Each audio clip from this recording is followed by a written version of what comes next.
Asmeniškai esu Artūras Milevskis, Synergy Finance investicijų valdymo skyriaus vadovas. Mūsų įmonė užsiema investavimu, tai mes kiekvieną dieną tą darome. Stengiamės uždirbti pinigus tiek savo, tiek klientam. Ir šiandieną aš pašnekėsiu, mano manimu, tikrai labai įdomia tema. Tai yra ilgalaikis taupimas ir investavimas. Ne visiems žmonėms investavimas, iškart pasakysiu, yra tinkamas.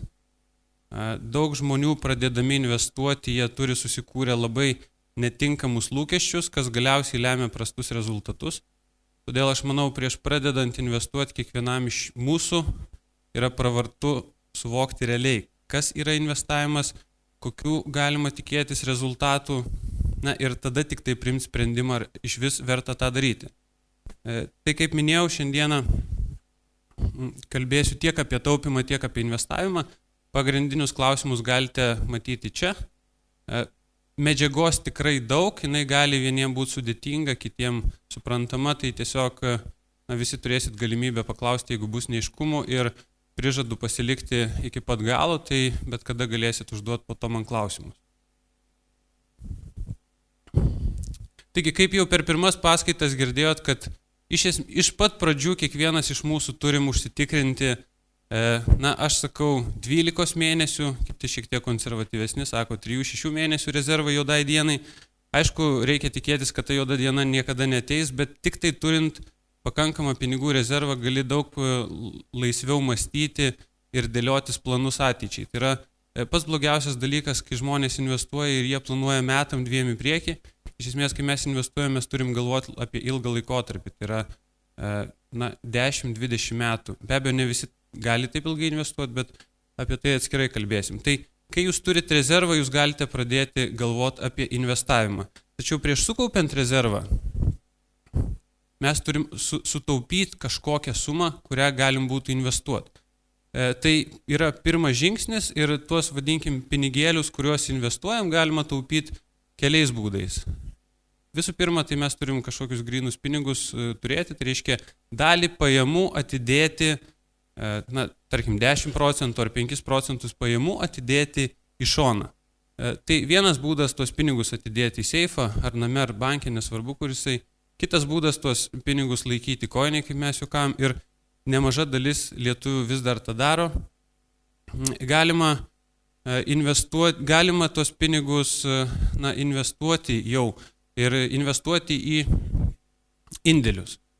Norėčiau, kad iš čia esančių pakeltumėt rankas tie, kurie yra ar buvo padėję kada nors į banką indėlį. Sakyčiau, daugiau negu 50%, labai džiugu.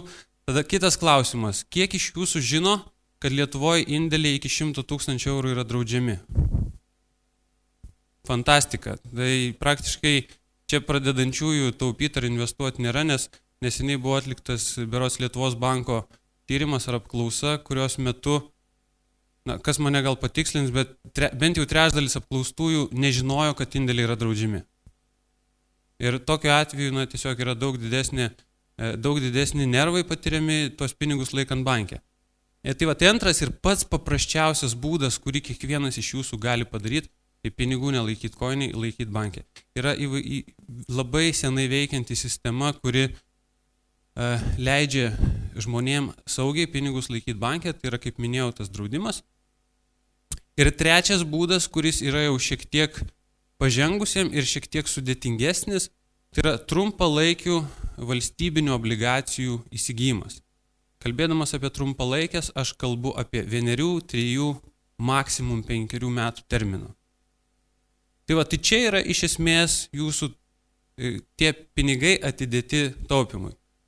Tuos pinigus, kuriuos jūs sutaupot neprotingai yra laikyti koinėje, tai juos vienareikšmiškai yra daug geriau laikyti indėliuose arba trumpalaikėse valstybinėse obligacijose. Kol kas aš nekalbėsiu, ko jūs galite tikėtis iš tokių investicijų, aš tiesiog paminiu, kas yra. Kai jūs turite sukaupę pinigų juodai dienai ir visą tai, ką jūs sukaupėt virš, jūs realiai galite pradėti investuoti.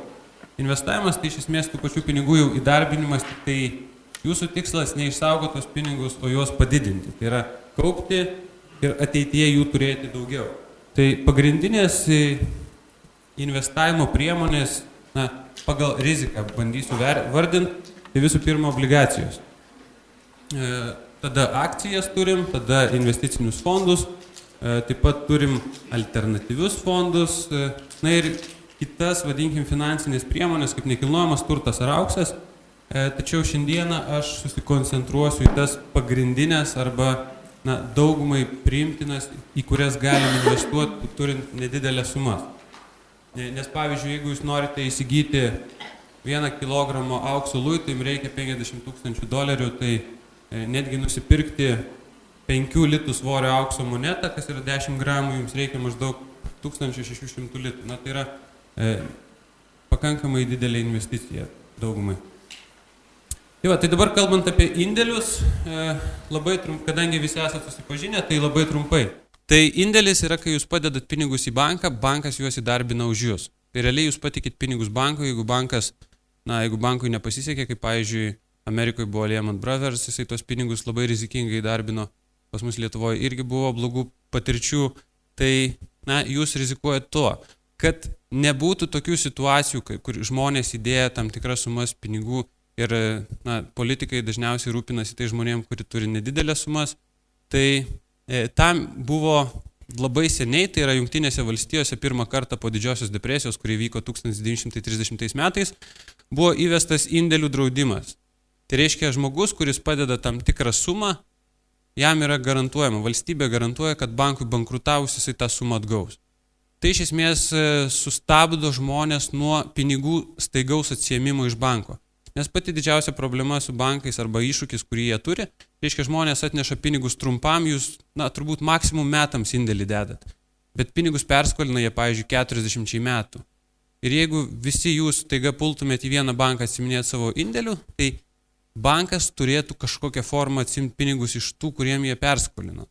O tai yra labai sudėtinga, nes tai yra ilgam paskolinti pinigai. Tai tam yra indėlių draudimas ir prisiminkit tai, kad Lietuvoje indėlių draudimas veikia 100,000 eurų. Tai jeigu kas turi didesnę sumą, jūs galite indėlį padėti keliuose bankuose, taip išskaidyti ir iš esmės jausti saugiai. Tačiau, čia yra mano asmeninė nuomonė, aš tikrai Lietuvos atžvilgiu esu optimistas, ta prasme, kad šalis gana sėkmingai tvarkėsi su iššūkiais. Tai, kad indėlių draudimas veiktų, supraskit vieną. Kai bankrutuoja bankas, valstybė sumoka žmonėm. Yra tam tikras fondas, yra tam tikras principas, bet iš esmės valstybė moka žmonėm. Dabar jeigu valstybė pinigų neturi, arba, kaip pavyzdžiui, labai geras pavyzdys Graikija, įsivaizduokit, jūs laikėt indėlį Graikijos banke, bet bankrutuoja pati valstybė. Tai natūralu greičiausiai bankrutuos ir bankai ir ten, turbūt labai liūdna, bet dauguma pensininkų tokiu atveju prarastų savo santaupas. Tai jūs dabar nesigazdinkit, nes aš dabar nieko baisaus nepasakiau, tiesiog trumpas intarpas per paskutinius 200 metų buvo 300 kartų, kai bankrutavo valstybės. Tai grubiai po vieną bankrotą valstybinį per metus. Tai vykdavo, tai vyks dėl to mūsų vienas iš tokių esminių požiūrių, kad investuojant reikia kuo plačiau išskaidyti. Tai indėlis, aš kaip minėjau, yra pats paprasčiausias pinigų kaupimo būdas. Jūs gaunat kažkokią sumą, ją atsidedat, padedat metam į indėlį ir tiesiog tą sumą kaupiate. Tada sekantis būdas, mano minėtas, būtų obligacijos. Dabar vėl galim pažaisti žaidimą, ar teko kam nors pirkti obligacijas. Automatiškai matom, kad žmonių rankų šiek tiek mažiau. Taip, tai yra sudėtingesnis būdas. Nusipirkti obligacijas reikia atsidaryti vertybinių popierių sąskaitą banke, tada žinot, kokią obligaciją pirkti, kokio termino ir taip toliau ir panašiai. Tai obligacijos, pirmas dalykas, tai yra skolos vertybinis popierius. Pavyzdžiui, aš, jeigu būčiau kokia nors įmonė UAB XYZ, man reikia pinigų, aš ateinu pas jūs, sakau, jums mano skolos raštelis, įsipareigojimas, kad aš iš jūsų pasiemu tam tikrą sumą ir įsipareigoju po metų tą sumą grąžinti, plus sumokėti palūkanas. Realiai obligacijos yra skolos raštelis. Daugiausia obligacijų leidžia valstybės ir įmonės. Ir bendrai, kaip minėjau, valstybės ir įmonės leidžia obligacijas ir jos grupuojamos pagal terminą. Yra trumpas terminas, 1-3 metai, vidutinis terminas yra maždaug 5-10 metų, ilgas terminas yra virš 10 metų. Yra, pavyzdžiui, netgi bendrovių, kurios išleidusios obligacijas 100 metų.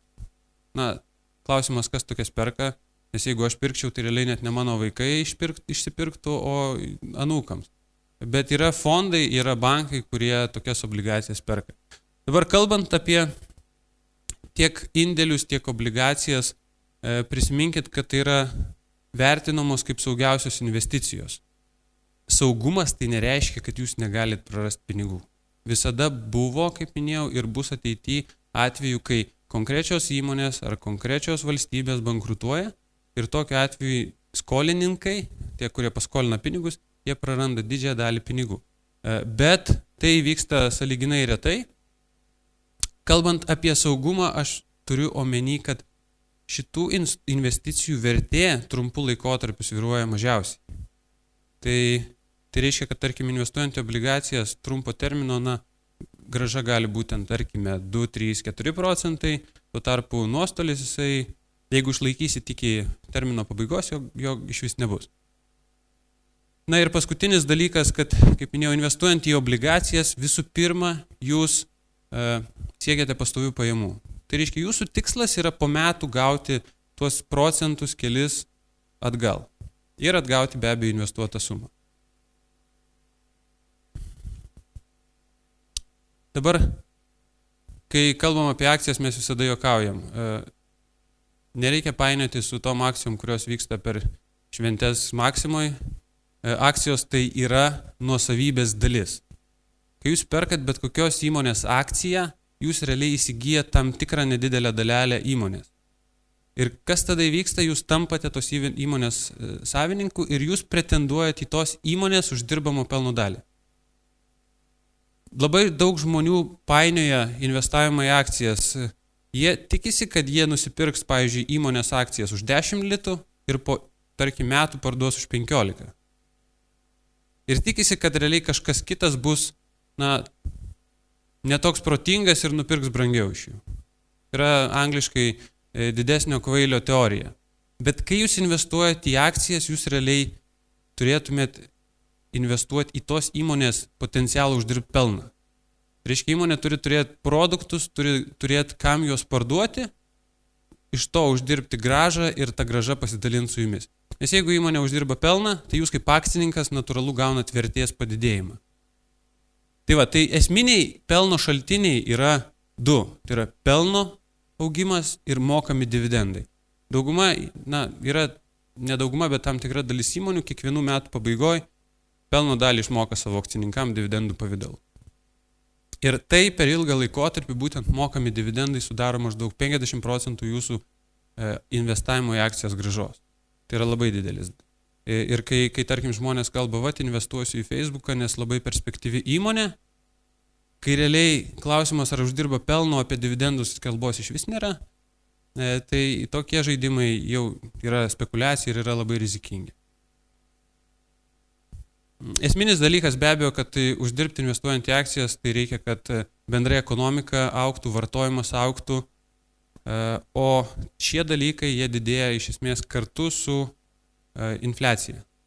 Auga kainos, įmonės gamina produktus, jų kainas irgi didina ir taip bendra situacija gerėja. Dabar esminis dalykas, ką reikia žinot, kad investuojant į akcijas jūs prisiimat pačią didžiausią riziką. Lyginant, tarkim, su obligacijom, indėliais ir panašiai. Kalbant apie riziką, tai reiškia, kad trumpu laikotarpiu, pavyzdžiui, 1 metų bėgyje svyravimai kainos gali būti drastiški. Minus 50%, jeigu investuosit 10 metų, minus 50% tikrai patirsit. 30-20% gali įvykti kas antrus metus. Tai trumpam laikotarpiu šitie svyravimai yra drastiški. Ir jie dažniausiai išgazdina tuos žmonės, kurie investuoja nepasiruošę tam. Nes natūralu, kad čia tiesiog, kas nežino, pats geriausias kaip masalas pritraukti naujų pinigų į finansų rinkas yra gera situacija akcijų rinkoje, kai jos kyla. Kai akcijų kainos kyla, niekas negalvoja apie tai, kad gali būti nuostolis patirtas. Anksčiau ir vėliau jisai būna patiriamas, žmonės išsigąsta, pradeda stresuoti, pradeda kaltinti visus aplinkui ir galiausiai parsiduoda su nuostoliu. Čia yra pats blogiausias scenarius, koks gali būti.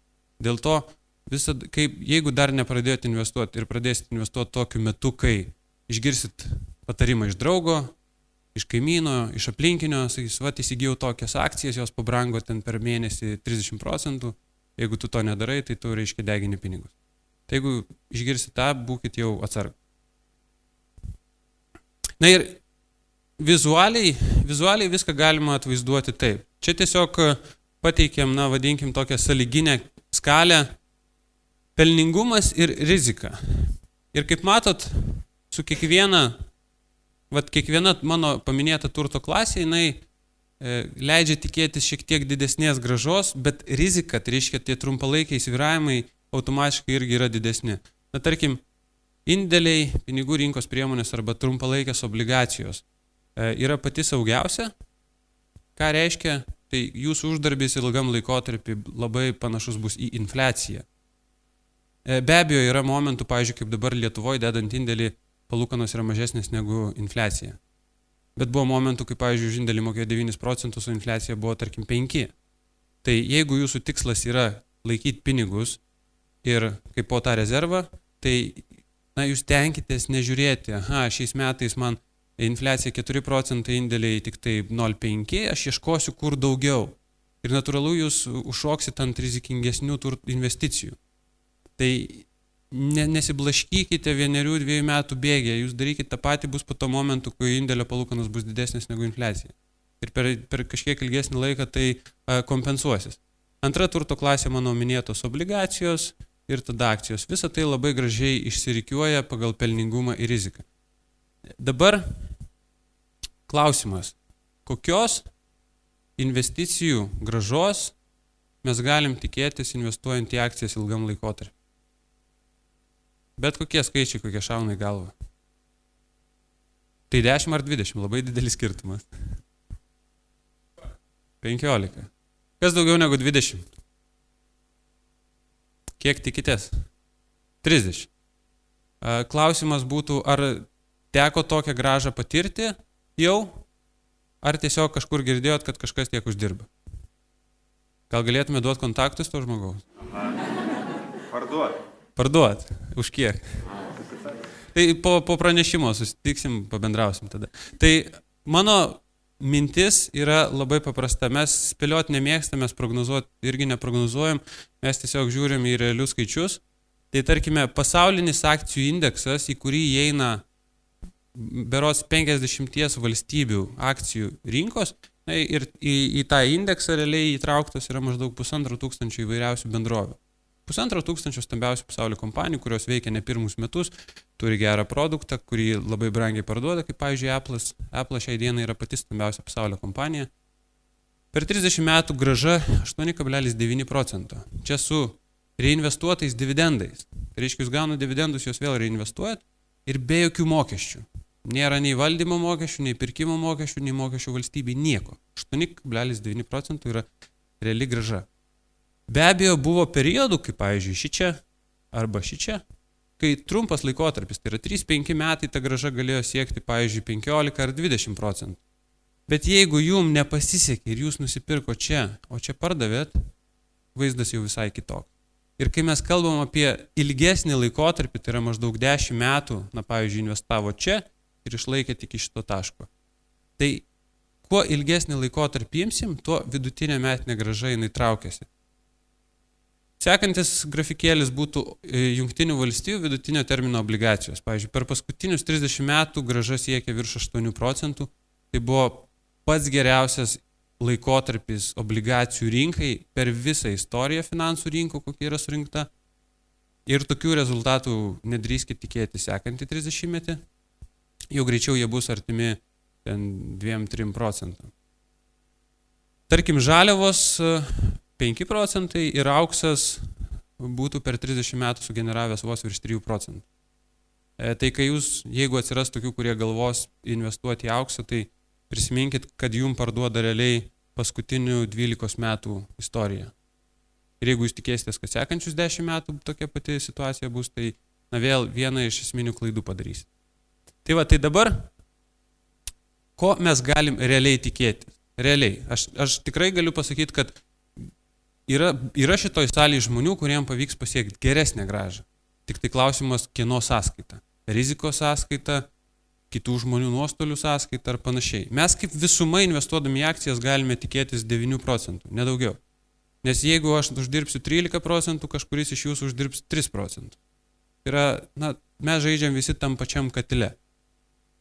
Tai 9 procentai per metus yra labai geras rezultatas. Ir sekantis dalykas, investuojant į rizikingas turto klases, trumpų laikotarpių svyravimai yra drastiški, kaip minėjau. Čia yra tiesiog grafinis pavyzdys, ką aš turiu omeny.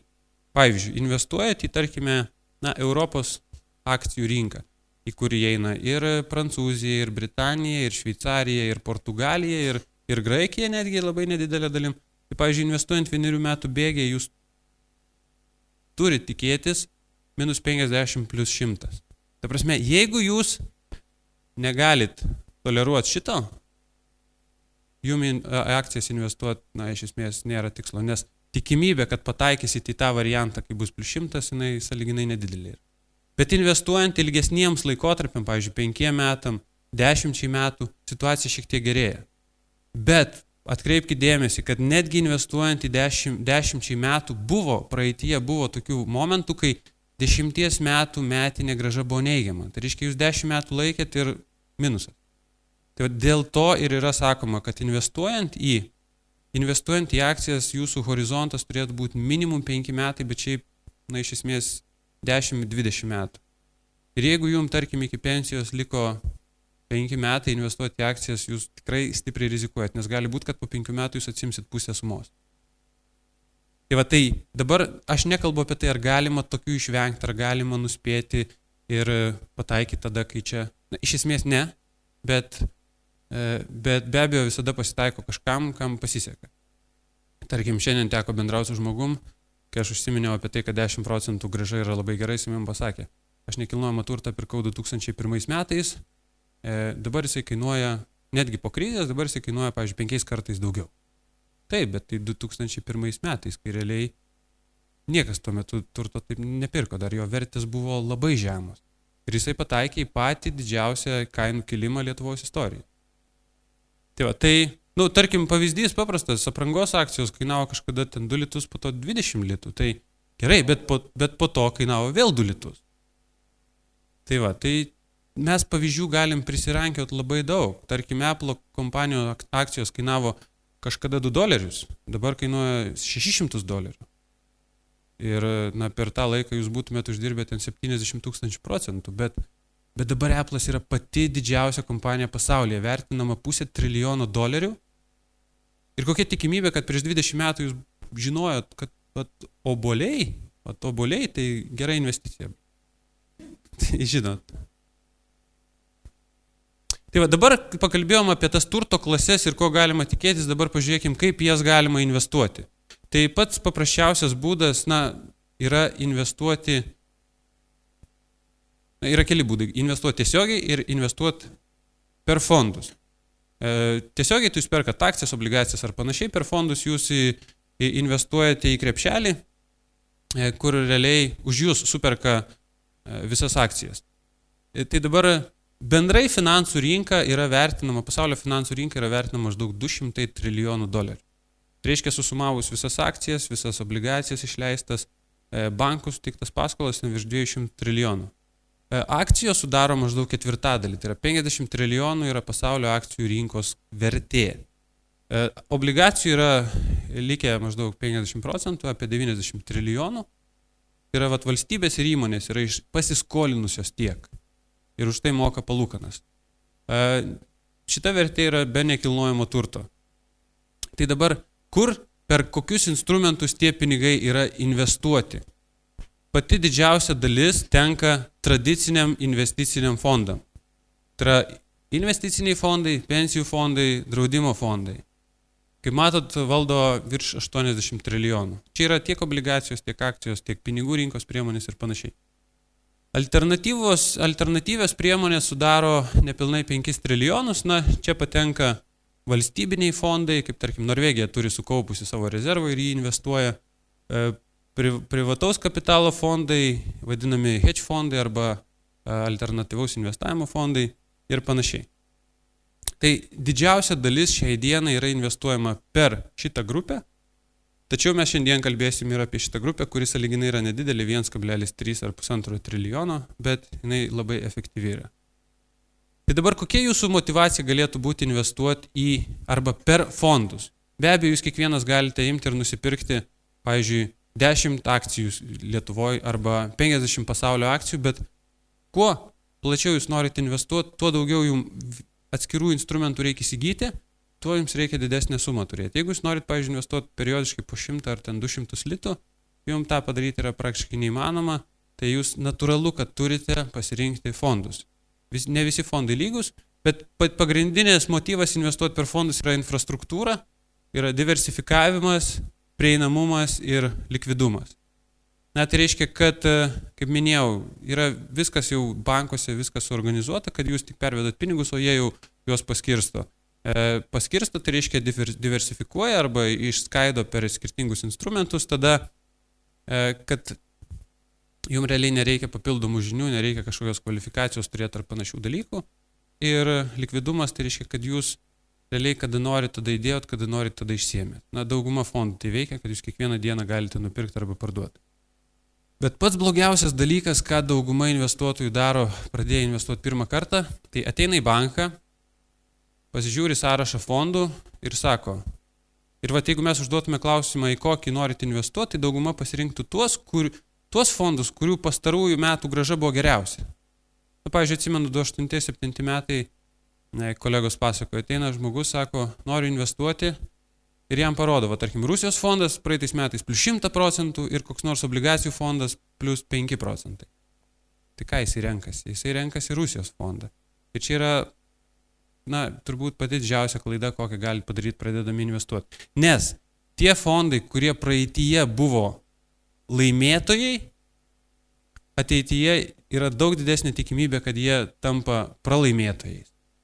Tuo tarpu tie fondai, kurie praeityje buvo pralaimėtojai, ateityje jie greičiau bus laimėtojai.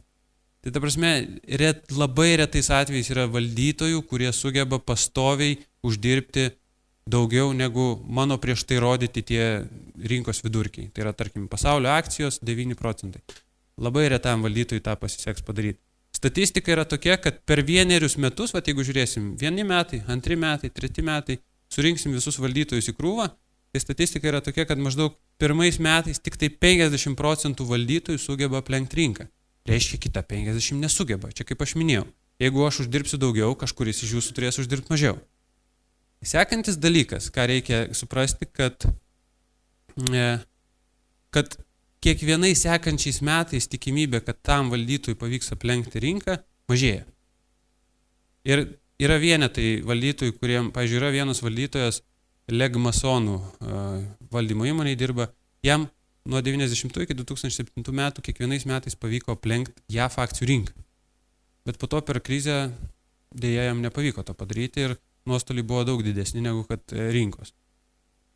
Tai ir dabar mes kalbėjom apie tos, vadinkim, profesionalus valdytojus, ant kurių daug kas pyksta, dėl to, kad daug fondai nuvertėjo 2008 metais ir panašiai, bet pabandykim pasižiūrėti, kaip sekasi pasaulio laimėtojams. Tai tarkim, Warrenas Buffettas, aš jo nepažįstu, labai norėčiau pažinoti, bet gal teko girdėti apie jį.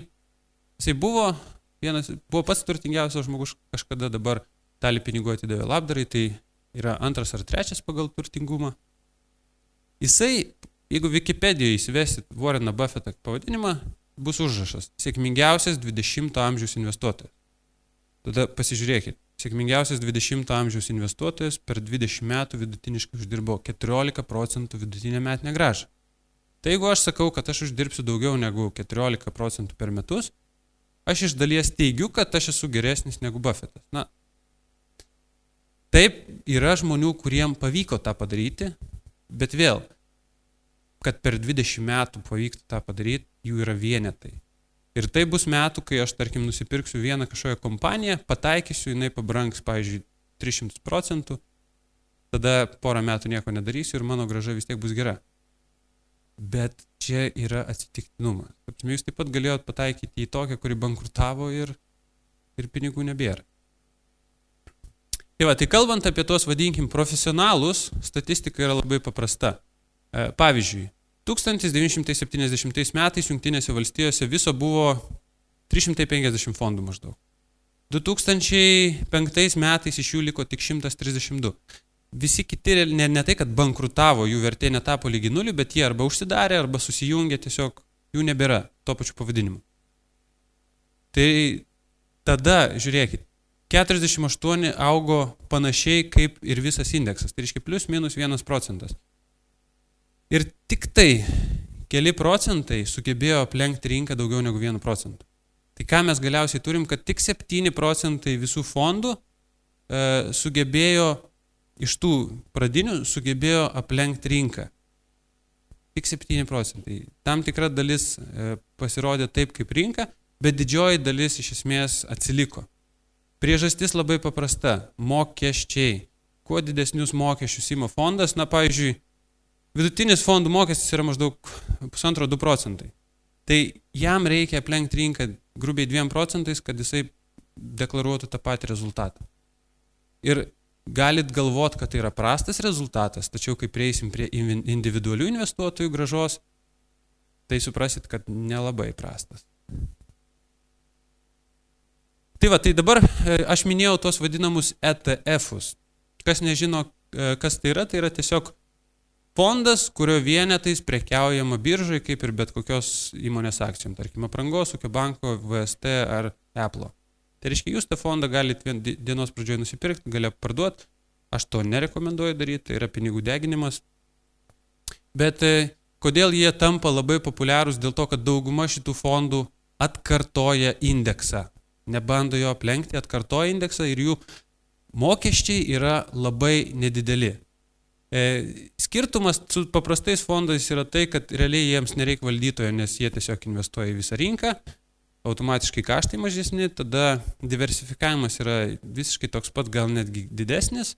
Valdymo mokesčiai. Vidurkis ETF-o vidutinis valdymo mokestis yra 0,35%. Kai standartinio fondo yra nuo 1,5 iki 2,5, kai kur net 3%. Tai automatiškai sumokėję mažiau valdymo mokesčių, jūs turėsit pats savo geresnį rezultatą. Tada platinimo mokesčių ETF-ai neturi, šitie fondai turi, o komisinius brokeriui turi ETF-ai, bet neturi paprasti. Na ir likvidumas irgi yra prioritetas ETF-ų, tai yra tų biržoje prekiavimų fondų. Tai mes patys asmeniškai renkamės biržoje prekiavimus fondus tik dėl to, kad jie atkartoja rinkos vidurkius. Nebando nieko aplenkti ir už tai neima didesnių mokesčių. Tačiau, vėlgi, su 100 litų į juos investuoti nepavyks. Reikia šiek tiek didesnės sumos. Tai čia irgi dar yra klausimas. Ir galiausiai mes apžvelgiam tai, kiek uždirba turto klasės vidutiniškai per metus. Jūs tą žinot. Pakalbėjom apie tai, kaip galim investuoti, paprastam investuotojui ir efektyviai tą daryti. Ir dabar pakalbėsim apie esminę priežastį, kodėl daugumai investuotojų nepavyksta sėkmingai investuoti. Sėkmingai tai aš nekalbu, kad uždirb po 20%, aš kalbu, kad bent jau uždirb tiek, kiek rinka. Tai yra tam tikrų psichologinių niuansų, kurių turime mes kiekvienas, nesam robotai, reaguojam, esame emocingi, baimė, godumas kamuoja, ypač jeigu nusiperkat kažkokį tais produktą investicinį. Tai pirmas dalykas yra informacijos iliuzija. Mes kaip žmonės galvojam, kuo daugiau informacijos aš turėsiu, tuo geresni mano rezultatai bus. Taip jūs gal uždirbsit 1% ar 2% daugiau, bet lyginant su tai, kiek įdėsi darbo ir pastangų, klausimas, ar tas 1% papildomai jisai tikrai vertas to viso vargo.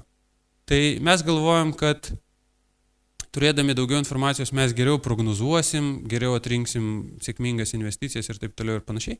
O tyrimai rodo labai paprastą dalyką, kad daugiau informacijos lemia tik tai mūsų padidėjusi pasitikėjimą savimi.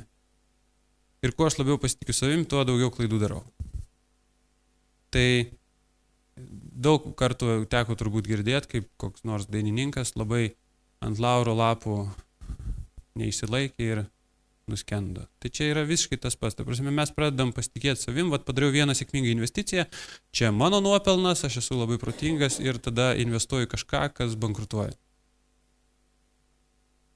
Antras dalykas yra prognozavimo iliuzija. Finansų rinka be prognozavimo praktiškai būtų negyva, tai ta prasme nepavyktų pritraukti tiek naujų pinigų, naujo kraujo.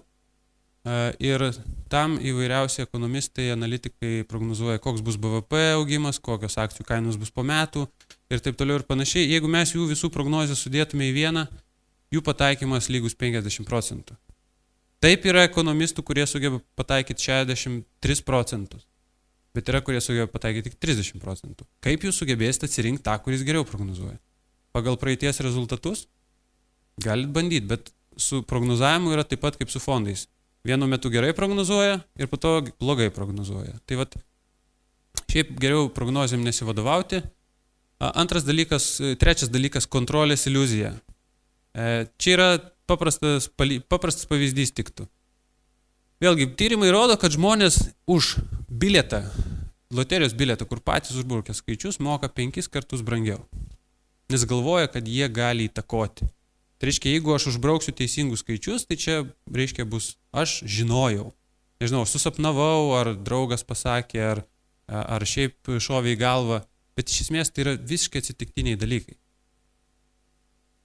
Žaisdamis yra toks paradoksas, žaidžia porom stalo žaidimus, vyras su žmona, vyras meta kauliukus, išmeta vis 1, 2, 3, tai pradeda susipyksta, išsiskiria, nes maždaug žmona sako, tai nemoki kauliukų mes. O aš geriau moku, bet tai yra visiškai atsitiktinis dalykas. Tai mes galvojam, kad mes turim kontrolę tam tikrose reiškiniuose, kuriuose iš esmės visiškai neturim kontrolės. Ir paskutinis dalykas tai yra, investuojant reikia būti skeptiku. Mums kaip žmonėm apsimoka būti optimistais ir tikėti, ką kiti sako. Jeigu, tarkime, žiūrim orų prognozę, sako rytoj lis, ir mes pradedam klausinėti, ar tikrai lis, o kodėl turėtų lyti ir panašius dalykus, tai mes daugiau laiko užtruksime analizuodami, ką kiti sako, negu kažką nuveikdami. Bet investuojant žmonės yra linkę patikėti tokiais dalykais, kaip MMM piramidės, Forex prekybos robotai, kurie žada po 100% per metus ar net per mėnesį. Yra vyresnių žmonių, gal teko dalyvauti MMM, arba girdėjot, kas tą darė. Tai yra tiesiog elementari piramidė, aš sakau, aš jums mokėsiu 100%, jūs duodat man pinigus, o aš tos 100% sumoku iš kito, kuris atnešė pinigus. Tai kol pinigų didėja, tol gerai, bet pinigai anksčiau ir vėliau nustoja didėti. Bet dabar vėlgi paprasta šalta logika. Įsivaizduokit, jūs turi $10 000, investuojat ir kiekvienais metais uždirbat po 100%. Ką tai reiškia? Tai reiškia, kad po 7 metų jūs turite milijoną. Sąlyginai trumpas laikas. Po 17 metų jūs turit milijardą, čia dolerių. Pagal dabartinius skaičius tampat turtingiausių Lietuvos žmogų po 17 metų, netiek ir ilgai. Maždaug 23 metais jūs tampat turtingiausių žmogum pasaulyje pagal dabartinius skaičius. Jeigu investuoja 30, 53 metų, turtingiausias žmogus gal nėra tai blogai. Soti pensija, kaip sakant. Ir galiausiai po 35 metų jūs susiperkat viską, kas yra pasaulyje. Tiek akcijas, tiek obligacijas, tiek bankus visus perimat. Visi dirba jums. Ir politikai dirba jums, ir žmonės dirba jums. Ar tai realu? Yra tokių, kurie sako 100% per mėnesį. Tai čia jūs po 37 mėnesių, ne metų taptumėt visatos savininkų. Tai klausimas, ar tai yra realu? Kadangi juokitės, tai aš suvokiu, kad nelabai. Tai tiesiog žiūrėkit skeptiškai. Ar realu? Man teko bendrauti su vienu žmogum, kuris sako, čia prieš mėnesį pradėjau prekiauti valiutomis, per mėnesį 30% uždirba. Pamirksi akim, kaip ir sakai, sėkmės tau. Jeigu po pusės metų nesudegsi, tai gal ateik pasišnekėsim dar kartą. Tai ir toks tiesiog pabaigai įdomus faktas, kad vėlgi daugybė tyrimų yra padaryta Amerikoje, jie investuoja jau 100 metų, daug ilgiau negu mes. Ir išvada yra tokia, kad vyrai, tai aš ir kiti čia sėdintys, dažniausiai prekiauja daugiau. Tai yra daugiau daro pirkimo pardavimo operacijų, nes galvoja, kad turi daugiau žinių ir gali teisingai atspėti, kada pirkti, kada parduoti ir uždirbti papildomai. Okay. Tačiau bet vyrai prekiauja daugiau, tai galėtume sakyti, rezultatas turėtų būti geresnis, bet vidutiniai moterų rezultatai yra procentų per metus geresni nei vyrų. Iš kur tas skirtumas? Dėl to, kad vyrai daugiau prekiauja. Jie daugiau prekiauja, jie uždirba sąlyginai, jie sumoka komisinio sąlyginai daugiau, negu kad papildomai uždirba. Visa aritmetika. Tai mes, kaip juokaudami save sakom, geriau investuotų tas vyras, kuris turi antrą pusę, nes truputį prilaiko, kad nepadarytų. Šiaip tai žinokit, juokas juokais, bet tarkim, kiek man teko bendrauti su investuotojais vyrais ir tarkim, žmogus turi kažkokią investiciją, jisai sako, aš pasitarsiu su antra pusė, tada nuspręsim ir padarysiu. Tai turiu tokių pavyzdžių, nedaug, gal kokius 5, kur tikrai buvo ir visi buvo geri. Ta prasme, kai po to baigdavosi, tai sprendimas tikrai buvo geras. Čia aš nesakau, kad dabar visi mes turim pradėti konsultuoti su moteriškėm. Tai va, parašykit knygą. Tai va, ir paskutinis dalykas vėlgi, aš klausiau, kiek norėtumėt uždirbti, mes darėm Lietuvos investuotojų tyrimą, jame dalyvavo iki 500 dalyvių ir klausėm, kokio vidutinio metinio pelningumo tikėtumėtės iš savo investicijų. Buvo visokių atsakymų. Ir iki 4 procentų, ir iki 8. Kas labiausiai nustebino, kad didelė dalis, tai yra trečdalis apklaustųjų tikisi daugiau negu kiek? Negu 12 procentų. Jokia turto klasė pasaulyje per ilgą laikotarpį tiek nebrango. Nekalbu apie pomokesčių. Ir kas yra pagrindinė priežastis, kodėl taip yra, tai yra geras Lietuvos akcijom dešimtmetis. Tai yra nuo 2000 iki 2008 metų vidutiniškai lietuviškos akcijos pabrango apie 23 procentų. Tai prasme, nebuvo pasaulyje šalies, kuri per ištisai tokią grąžą generuotų. Pati geriausia paskutinio šimtmečio akcijų rinka buvo Pietų Afrikoje. Vidutinė metinė grąža buvo apie 12 procentų. Čia yra numeris 1. Tai yra kaip Boltas yra pats greičiausias pasaulio bėgikas, tai ten yra pats geriausiai akcijų rezultatai. 12 procentų. Tai, tiesiog mes sakom, kad prieš pradedant investuoti turėkime realius lūkesčius. Nes jeigu turėsim nerealius lūkesčius, žinot, trumpas pavyzdys. Mes žmonės galim tiek vaikščioti, tiek bėgioti. Bet kai pradedam galvoti, kad galim skraidyti, tai lūkesčiai nelabai realūs. Taip, mes galim skraidyti, bet yra tokia sporto šaka base jumpingas, kur šokinėja nuo uolų su tokiais kostiumais. Tai ten vidutinis išgyvenimo laikotarpis nuo pradžios yra 10 metų. Tai po to dauguma užsimuša. Tai būkim realistai. Ir kai prieinu prie investuotojų realių rezultatų, vėlgi, per paskutinius 20 metų Jungtinių valstijų investuotojų, kurie investavo į akcijas, per metus uždirbo vidutiniškai 3 procentus. Tikėjosi 15 ir 20, uždirbo 3. Gana toks, sakyčiau, drastiškas skirtumas. Būtų investavę į visą rinką 8 procentai. Investavo, išlaikė ilgai, jokių mokesčių papildomų, jokių pirkimo pardavimo transakcijų, nieko.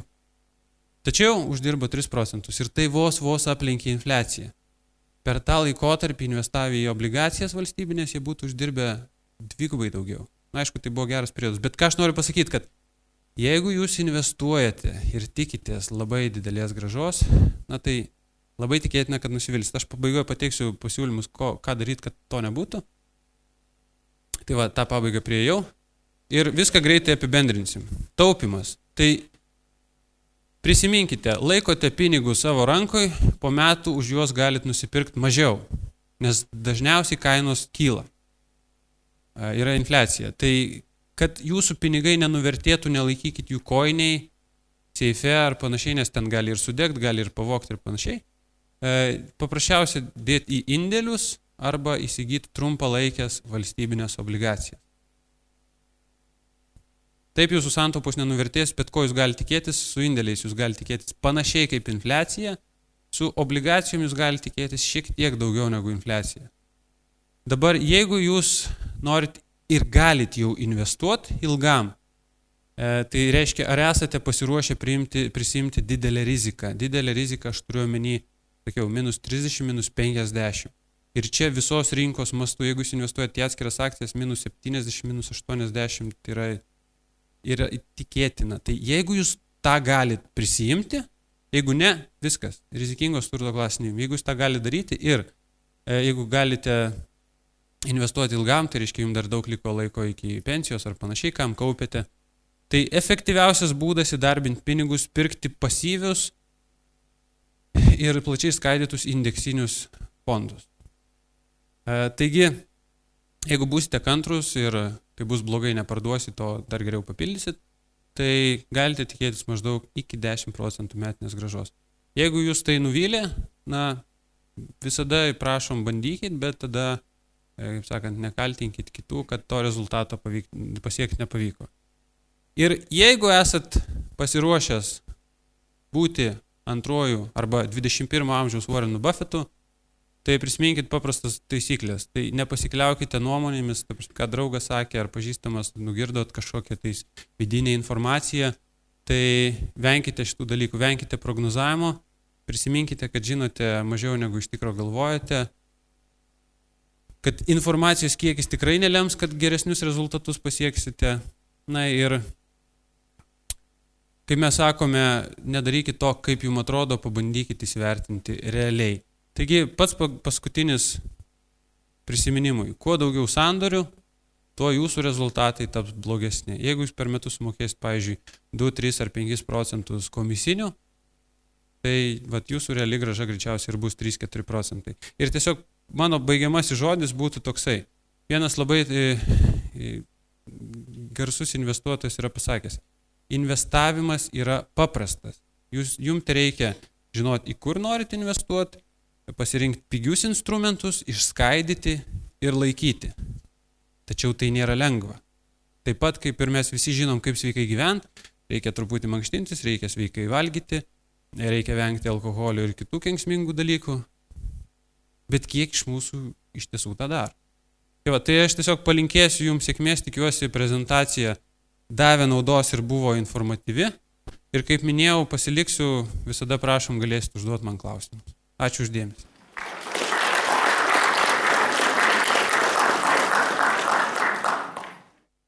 Prašom klausimų. Ir kaip paaiškinti šitą dalyką, kad pas mus bankai, reiškia, moka tokias palūkanas, kurie net stoja infliacijos, nepadengia.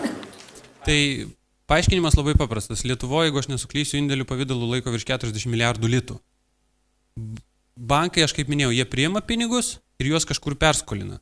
Jau nebeturi kur tų pinigų perskolinti ir nenori priimti. Jeigu nenori priimti, palūkanas laiko mažas ir tada niekas nenori nešti. Dėl to pati valstybė, jinai labai aktyviai pastaruoju metu propaguoja, kad pirkite obligacijas. Už obligacijas, tarkim, 1 metų jūs gausite 2-2,5 karto didesnės palūkanas, negu kad padėjai bet kokį stambų banką. Tai čia tiesiog yra pasiūlos paklausos dėsnis. Neturi bankai kur tų pinigų paskolinti. Jiem jų nereikia.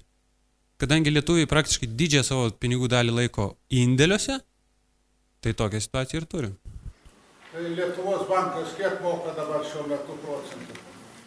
Lietuvos bankas turbūt procentų nemoka. Sebas moka turbūt už metinį kokį 0,5%. Pusę procentų. Stambiausi bankai iki 1% moka. Yra kredito unijos, kur dar didesnius duoda, bet aš kaip sakau, su kiekvienu procentų padidėjimu yra didesnė rizika sąlyginai. Norėjau paklausti, jūs galbūt galėtum paaiškinti daugiau, įstamiau apie konservatyvos investavimo galimybės. Kuo skiriasi paprastas skolos raštelis, vekselis, obligacijų, iždo lakštas ir terminuotas indėlis?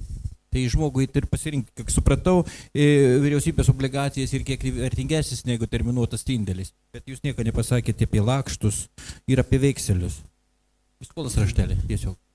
Vėlgi, skirtumų yra daug, bet principas visur yra tas pats. Visi šitie dalykai moka kažkokias fiksuotas palūkanas termino pabaigoje. Skolos raštelis tai, kiek jūs pasitikit tuo asmeniu, kuriam skolinat, jisai išvažiuos į Angliją su to skolos rašteliu ir viso gero. Tai prasme, obligacijos ir indėlis yra labai aiškus įsipareigojimas ar banko, ar valstybės. Vekselis arba vadinasi, taupimo lakštai, tiek kur minėjot, iždo lakštai. Tai iš esmės yra, jeigu aš nesuklysiu, praškai tas pats, kas obligacijos, tai terminas yra iki 1 metų. Tiesiog tas pavadinimas apibrėžia, kad terminas yra iki 1 metų, o po to yra obligacijos jau virš 1 metų. Tai esminis dalykas tiesiog, kalbant apie palūkanas, vat, pavyzdžiui, jūs galite pasirinkti skolinti valstybei, skolinti įmoniai ir skolinti žmogui. Ir praktiškai valstybinės obligacijos palūkanos bus mažesnės, arba mažiausios, įmonių obligacijos toje šalyje palūkanos bus didesnės už valstybinės, o jeigu skolinsit bet kokiam prašalaičiui, tai turėtų būti palūkanos dar didesnės. Bet su kiekvienu tuo ir rizika auga. Tai bendrai pasaulyje praktika priimta to, kad skolint valstybė yra saugiausia. Nes jeigu, pavyzdžiui, bankrutuos ar tas pats bankas, ar įmonės, ar panašiai, valstybė bankrutuoja galiausiai. Taip, kad valstybiniai bankrotai yra daug retesni negu kad įmonių bankrotai. O su žmonėm, tai aš sakau, čia turbūt esminis dalykas, kiek jūs pasitikit tuo asmeniu, kam skolinat, ką jis užstato, ar jisai užstato savo ateities pajamas, ar užstato turtą, ar panašius dalykus. Bet aš tikrai turiu pažįstamų, kurie skolina pinigus pagal skolos raštelius ir tada važiuoja paskui žmogui į Baltarusiją, Kazachstaną arba dar kažkur. Dar vienas klausimas, dabar jau rimtesnis. Jūs vis dėlto, kiek suprantu, specialistas esate investicijose. Pasakykite tą fenomeną arba ne fenomeną, bet kodėl, pavyzdžiui, dabar pasaulio vienas iš geriausių spekuliantų Sorošas supirkinėja auksą, jeigu prieš gerus metus jis tą auksą viešai, sakė, pardavinėja. Ką tai reiškia aukso rinkoje ir investicijos į auksą? Aš manau, tai nieko nereiškia. Ta prasme, čia aš galiu taip pat nupirkti, parduoti, esmė tokia, kad jisai yra privaloma jam skelbti savo veiksmus ir jisai yra spekuliantas. Jisai nuperka, parduoda. Tai kad jisai perka, tai reiškia, galim interpretuoti, kad jisai tikisi, jog aukso vertė didės. Bet ar aukso vertė didės, tai nieks nežino, nes jisai yra padaręs ir nesėkmingų investicijų. Jisai yra pirkęs JAF akcijas 2000 metų kainomis, kai buvo burbulas pats. Tai, prasme, jisai pagal jo, jeigu yra jo puslapis geras georgesoros.com, jisai rašo savo mintis ir jisai ten yra išsakęs, kad jeigu Europa nieko nedarys, jinai subirės, o esant tokiam nestabilumui, auksas yra paklausus. Tai jisai tiesiog taip išreiškia savo nuomonę.